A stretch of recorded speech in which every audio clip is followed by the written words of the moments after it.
সালামু আলাইকুম। আজকে ছাদ বাগানে আসলাম, কিছু কাজ করে দিলাম। এটা করলার গাছ, আর এই পাশে এই বালতিতে এটা সিমের গাছ।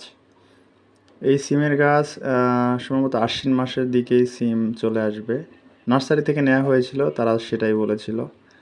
তো সিম আর এই দুটো করলার গাছ ছিল, তো মাচার ব্যবস্থা করার জন্য এখানে একটা বুদ্ধি করা হয়েছে। দেখুন, রডের যে রডগুলো থাকে ছাদে, রডের পাশে একটা লাঠি দিয়ে, লাঠির দুই পাশে দুটা সুতা বেঁধে দিছি, আর মাঝখানে কিছু এলোমেলো করে সুতা জড়াই দিছি।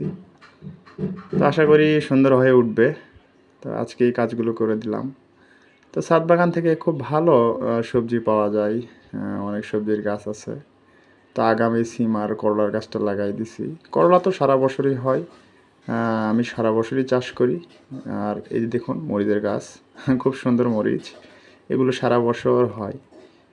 তো খুব সুন্দর, আজকে এই কাজগুলো করে দিলাম। কেমন হয়েছে জানাবেন, ধন্যবাদ।